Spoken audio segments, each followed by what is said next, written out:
Hi, folks. Welcome to the fifth episode of my Movember Talks series. This is something I began at the end of the month with the intent of raising awareness on the male health side of the house. So I hope everyone had benefited from it. We are now getting to the end of the series. Today I have a guest who is very much into the topic, so there are still insights for you guys. His name is Jonathan Scott. He also has a podcast in this space, and he has been very active on social media, trying to spread the word and make sure that everyone is putting their thoughts together and moving in the right direction. I think he's a very genuine guy. So you may relate to him very well. So he's tangible, like most of my guests. It's just people just speaking their minds, expressing what's going on in their lives, and trying to give a hand to others. That's all we do here. And just before I bring him to the stage, I want to ask you, the usual favor. If you can subscribe to my channel, I would be very pleased. Every bit counts in this context. If you know someone who haven't listened to my stuff, everything is recorded, so feel free to share. I'm more than happy to bring more and more people into this crowd. And if you enjoy the conversations and the topics we discuss here, please give us a thumbs up. That always helps. So I'm gonna bring Jonathan to the stage. Hi, Jonathan. How are you? How are you today, Ben? Oh, good. Yeah, I'm doing well. everything. How are you? Very good, very good. Looking forward for this chat. I've been watching your stuff on social media. Now you seem very keen to the topic and putting a lot of effort yourself. I think when it comes to your personal life, but also on sharing others. So, would you let the viewers know what have you done in this space of male health and more in particular mental health?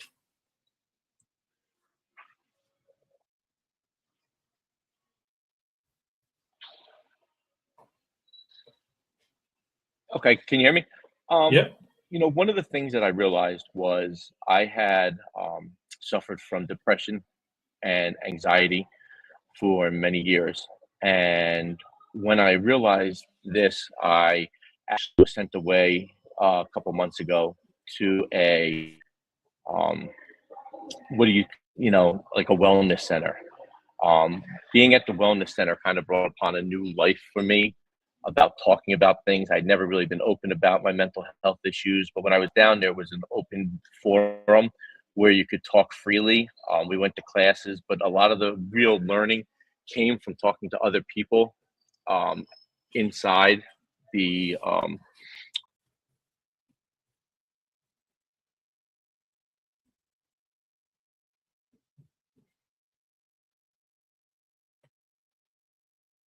I think I lost you, Jonathan.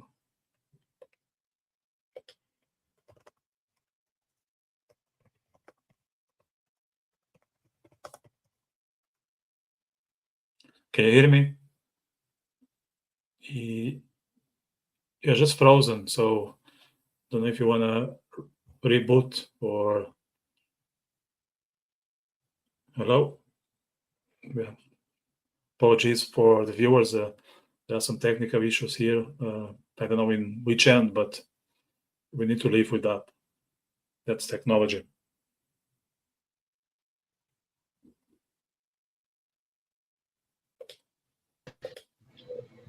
is that better? Jonathan? Yeah, that's better. Yeah, Okay. I switched Wi-Fi providers. Did perfect. you Yeah, start over or just keep going from where I was? yeah. You can just keep going from where I think we'll talk about your journey. Yeah, so one of the things I found out was there was no place for people with mental health issues to really talk about it. Being a 47-year-old man, I had no one to talk to or confide in until I was, at this wellness center. When I came home, I was actually, kind of pushed by a friend who had started a podcast. She was a breast cancer survivor, and I found her stuff to be very inspirational. And she said to me, you should go out there and you have a good platform. Why don't you go out and talk about it? So it kind of started like that. And I just put one episode out. And I know I listened to the gentleman last week, and I put one episode out of me doing about a 22-minute monologue about my journey in mental health. And it led to, you know, 10 to 15 different responses coming back to me about people saying, how much it's helped them, how they've been battling. I got an email from somebody I hadn't seen in 35 years who got the podcast from someone else because she doesn't have social media, and was just saying how uplifting it was and how much that it really kind of helped her. So something that started as me just giving it a try has kind of now rolled into this podcast where I have people calling me every day to see if they could be on it, different professionals. And it's kind of taken on a life of its own, and given people a place to kind of express themselves. That's great. Yeah, there's nothing better than the reward, and especially when the reward is not only on your side but on others, when it's mutual. I think that's beautiful. Do you think this mental health issue is mostly related to males, or it's across the board? So it's funny. So when I put it out there, I put out the idea of masculinity and mental health was one of my hashtags. And I don't like to check the analytics, but I check the analytics up on the platform, and 65% of the viewers are female, 35% are male. And I'm getting emails saying that, they were watching the show because their husband or their brother or their boyfriend has mental health issues and they're trying to understand better. So I really don't think it's just the stigmatized in the male. I think it's stigmatized in female too. I think everybody is kind of looking for this. And I think we have pushes sometimes, where they'll make a push, Men's Health Month is November, like you've been saying. I think there's like a push this month, and then it kind of disappears until May when it's Mental Health Month. But then there's, we have 10 other months in the year. And, as I said in my last podcast, November and December and January, the holiday blues that they call them, or seasonal affectiveness disorder, become very heavy. And, a lot of people don't know what's going on and have nowhere to turn or talk to. Yeah, that's a fact. Unfortunately, the fact that we need to acknowledge. I was watching your stuff today. I mean, I watch it on a daily basis, but today, of course, I spent more time just to get to know you a bit better before we get into the platform. And one thing I found very interesting above all was that you were saying that no one, or it's not that everyone needs to agree with you. That's completely fine. Is it something that you experience yourself, that you are like trying to get people's validation, or you listen from others? What's your experience about it? I think that my experience is the fact that it's never been talked to. I've heard from people that have had no idea. For me to come out and talk about it is very helpful to me. It's almost like very cathartic for me to be able to come out and talk about my struggles and to get it off my chest. And if I help somebody, that's great along the road. I never had anybody I could talk to. I didn't tell my own father until about 2.5 years ago. I actually had 2 relatives call me after the first episode and ask me how long I'd been struggling. And these are people that I was close with for years and years and years. So I think the fact that we keep things so closed up and tight, and it goes down the line. My wife is the only one that really knew that I was struggling for 20 years. I'm sure that past girlfriends and people like that had no idea because I've never told them. I mean, I was always anxious, but the depression end of it didn't really start until about 15, 17 years ago. So you think you had issues to share negative stuff, or all sorts? I think people don't know how to respond to it. When I was away, my best friend had texted me my last couple days there. So I called him. And when I was talking to him, he actually said, I found out a week and a half ago you were here. but I didn't know what to say. And my response to him was, I don't think you don't have to say anything. I think it's just kind of getting it off our chest. If you want to talk and ask questions, I'm fine with it. But I think it's just the fact of acknowledging it once somebody says it. I don't think there's a guidebook of what you need to say or what you need to do. I don't fault people for not knowing what to say. I don't know if I would know what to say if I was going through this. I talk to a lot of people and they don't understand the mental health problems. They don't understand how people can have, whether it's suicidal ideations or, even me, I'm happily married. I have 3 kids. I have a house. I have a great job. And people are like, what could you be sad about? Well, if I knew, that's the $1 million question. But I think that is the main thing is, when I first realized what I had, I talk about it a lot in my podcast, is I tried to beat it myself. I tried to go out there and I tried to just will through it. And I realized it's not something you can will through. Like, for all your viewers out there, I'm actually in the basement of my therapist office today. I'm going to therapy after we have this. It is a constant working on myself between, I take my medication, I go to therapy, and I even do ketamine treatments once every 3 weeks. But, my journey is, through the help of others. Like, I cannot beat this myself. And that's what I'm trying to get out there to tell people, and I tell them, like, you may get through an episode and not have to talk to somebody, but eventually you're going to need to talk to somebody. You're going to need to find that professional help, whether it's with therapy, psychiatry, something to get that help. And I think that's the big stigma is people don't want to get that help. They don't want to open up. They don't want to talk about it. Yeah. That's for sure. I think there are many things that cannot be sorted on your own or by itself. Like, you need that third party to find a solution. Like, it's just the way it is. So, what would be your encouragement for someone who wants to get that help, whether it's a friend or professional help, but they feel timid about it. They are not sure how to get into next step. So, how would you advise someone to go forward? I think they need to find someone to talk to first off. If they don't have someone they could feel comfortable talking to, I think they need to reach out for like a therapist or someone. My biggest thing is I tell people is when you go to the therapy, be open and honest. I'm an open book. We know each other through talking on social media, but like I said, if you ask me anything, I'm going to answer it. And that's how I have to be. I'm going to go upstairs in about an hour, and anything that my therapist asks me, I'm going to open up and I'm going to talk to her about it, because they can't get to the root of the problem if you're not being honest with them. And you're not doing yourself any good by holding things back.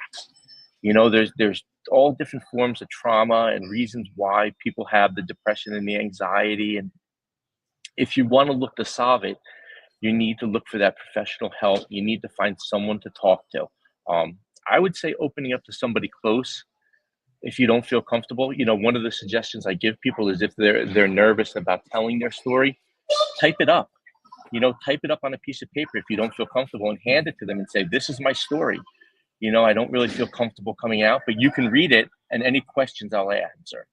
But I think you need to take that first step, and you realize that you're not going to be judged. I've been doing this now on this platform for a month and a half.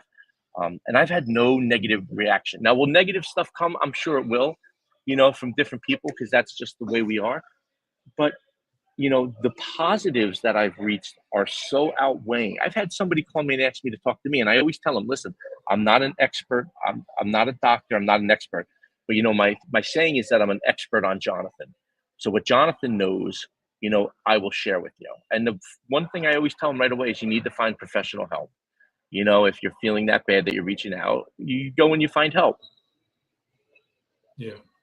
I think as you said, like, transparency is essential. It's not only with others, it's with yourself. If you are not honest, with your own head, like, there's no point to reach out to people. Like, the first thing is to make sure that you have like real conversations in your own room that you can then sit with a friend, sit with a therapist. I think some people also struggle to open to themselves, because I think it's the biggest struggle actually, because it's very painful to see things that you don't like about yourself and to recognize them. But if you don't recognize, you'll never be able to rectify them. 100%. And I think that's where, me hiding it for so long came about, because I couldn't find, and I couldn't really admit to the imperfections that I was having. And then I think it becomes this idea of the imposter syndrome, where you start to think like, maybe I don't have it as bad as somebody else. So why am I going to go get help? There's other people who have it worse. And that's something else I had, where I was like, even when I went down to Sierra Tucson, which was in Arizona, I said to myself, I don't need to be here. I'm not that bad, because I had come up off the low. And I said, I should be at home. And they said to me, that's the imposter syndrome. You belong here. And that's one of the reasons why I named my podcast Moderate to Severe, was because whether you have, really deep depression, or it's just starting out, it's your journey.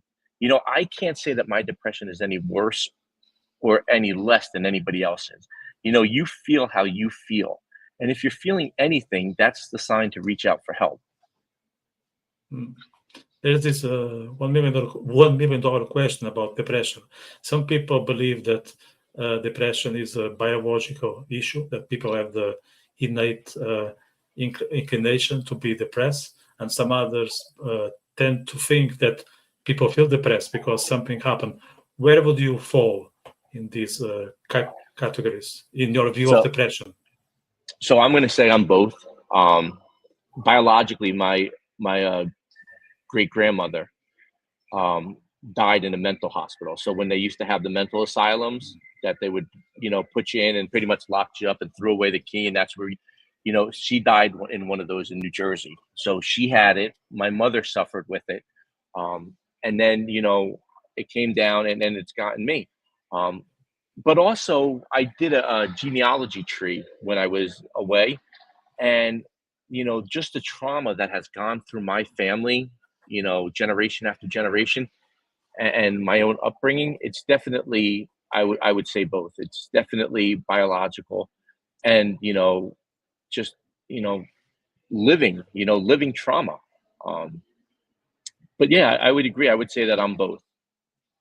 Yeah.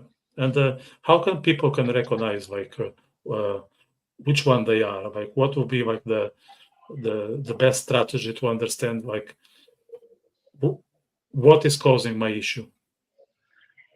I think, number one, I think knowing your family history, it's going to give you a better idea of, do I fall in this line? Is this something that could come down?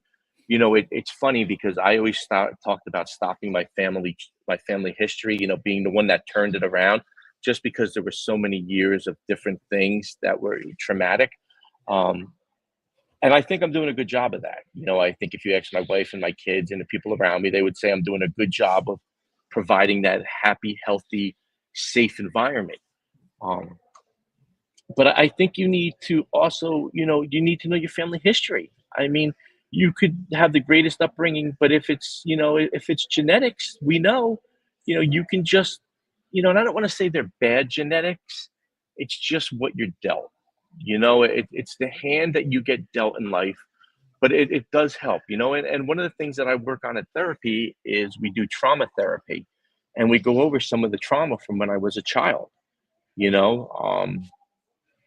so, that's something that the doctor's going to figure out, if it's genetics and that. But, for me, the importance is, knowing your family history, like you should know your family history for everything, for your heart, diabetes, different things that may have come down the family line. But, I think when we look at the mental health, you need to also pay attention to that, because that is a major thing. I did the stat the other day that I think there were 58 million people in America who are suffering with some type of mental health issue right now. 58 million. It's just, and I don't go back and forth. I'm going to ask my doctor again today. Is it an epidemic or is it a pandemic? I know that my breaking point came right after COVID. Right after COVID, I had my worst pretty much break. I don't know why. I don't know if it was the isolation or anything, but that's where I really kind of put the three together. I started doing a DBT therapy. I did it for 2.5 hours a week therapy. I started the ketamine, and that was about 3 years ago. And I started the therapy, but you think of all the time I lost because I didn't take my medication, because I didn't go to therapy.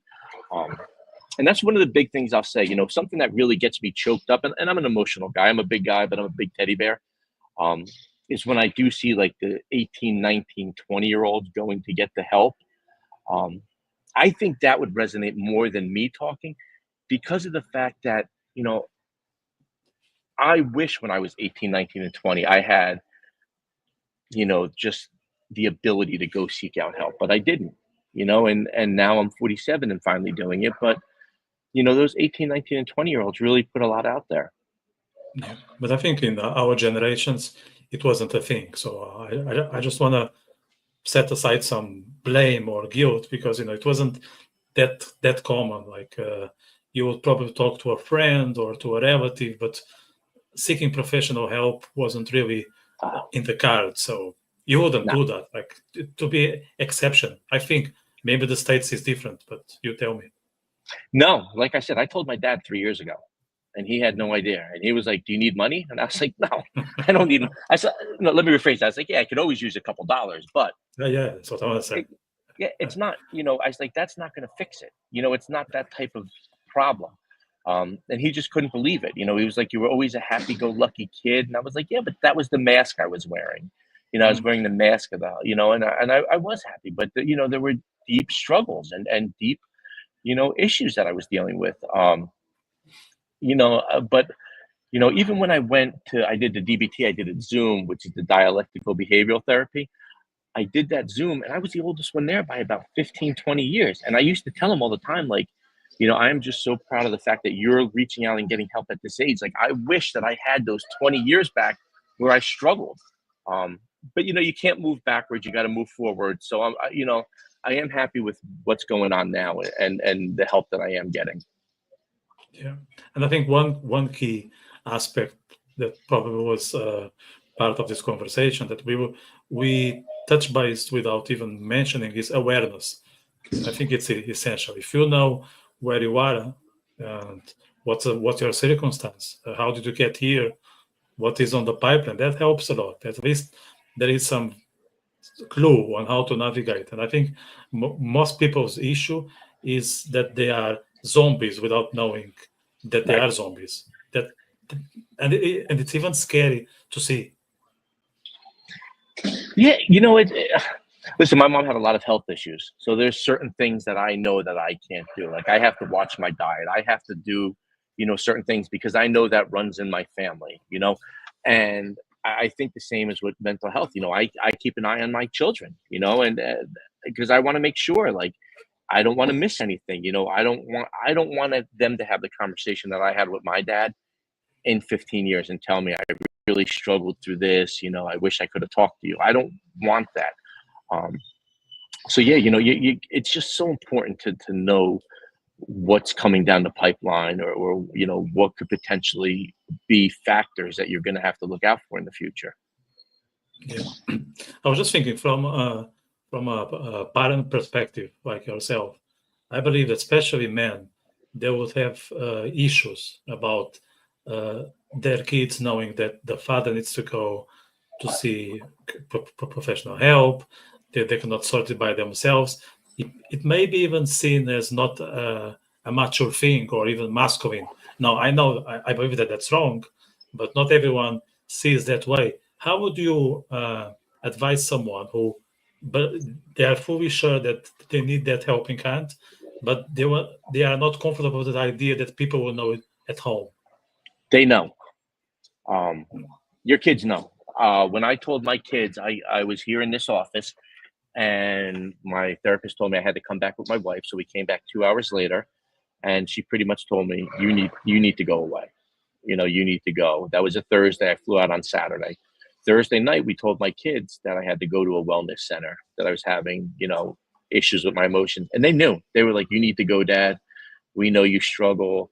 my daughter called me quiet dad for years because I would just sit there and I was there and I would just observe, but I wasn't really engaged. So now I'm fun dad when I used to be quiet dad. But anybody who thinks that their kids, like from 13, 14, 15, don't know what's going on, they're fooling themselves. They do know what's going on. And that's, one of the things I really talk about in my second episode is the fact that, if not for yourself, do it for your family. Make sure that, your kids, I have two boys and I want them to know it's okay. And I always say, there's value in vulnerability. Like being vulnerable is okay.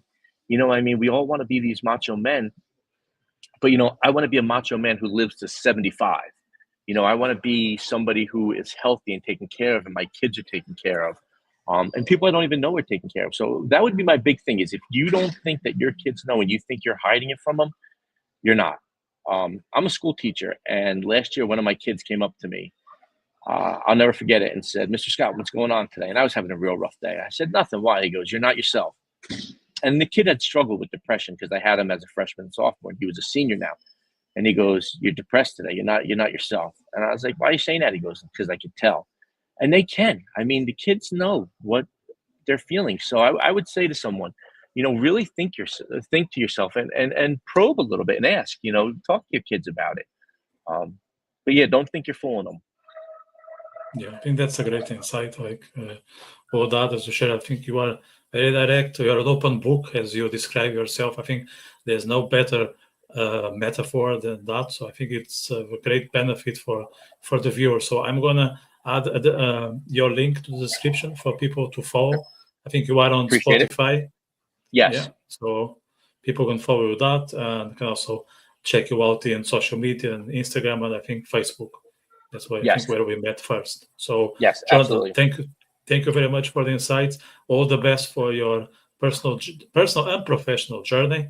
And I hope you can help as many people as possible. I appreciate you. Thank you for the platform to talk. Okay. Have a great day. Take care. Bye.